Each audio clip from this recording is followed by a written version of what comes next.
Published 2052 Est, the 14th of December 2017. Updated 2052 Est, the 14th of December 2017 by Daniel Wiesner. December 14th. Reuters. A U.S.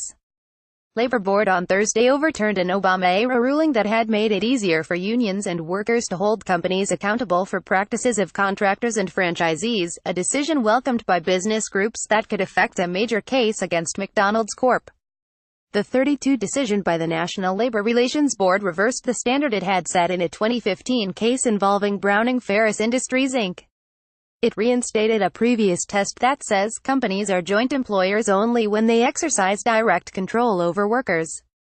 President Donald Trump appointed 2 Republicans to the 5-member NLRB earlier this year, giving his party a 32 majority for the first time in a decade.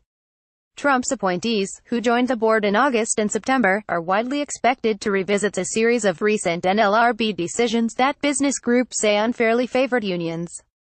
Thursday's decision marked the third time this week the board overruled an Obama-era decision. Use of franchising or contract labor allows many companies to avoid the costs and responsibilities of directly employing workers. But a company found to be a joint employer can be required to bargain with unions and may be held liable for labor law violations by contractors, staffing agencies or franchisees. Prior to the 2015 ruling in Browning-Ferris, companies were found to be joint employers of workers hired by another business if they had direct and immediate control over working conditions. In the Browning-Ferris decision, the NLRB said joint employment could also exist when companies have only indirect or unexercised control over workers.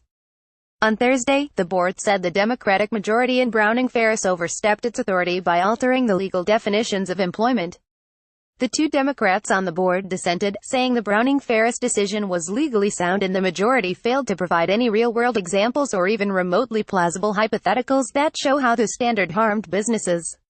In a separate case, the NLRB has filed complaints against McDonald's claiming it was the joint employer of franchise workers across the country.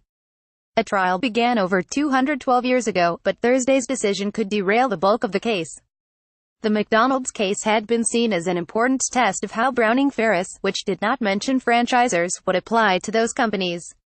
At the very least, this significantly narrows the issues and it should be very comforting to McDonald's and the franchise community, said Michael Lotito, a partner at labor law firm Littler Mendelson who represents employers. A lawyer representing McDonald's in the case did not immediately respond to a request for comment, but 2 restaurant trade groups hailed the ruling. The U.S.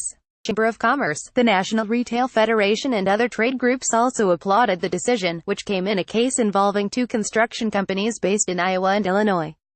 The board said the companies were joint employers of several workers who were unlawfully fired for going on strike. The International Franchise Association and National Restaurant Association, which represent McDonald's and other fast food restaurant operators, have been especially vocal critics of the Browning-Ferris standard, arguing it could doom the franchising industry. The Restaurant Association said in a statement that Thursday's decision restores years of established law and brings back clarity for restaurants and small businesses across the country. Reporting by Daniel Wiesner in Albany, New York. Editing by Alexia Garamfelvi, Leslie Adler and David Gregorio. Sorry, we are not currently accepting comments on this article.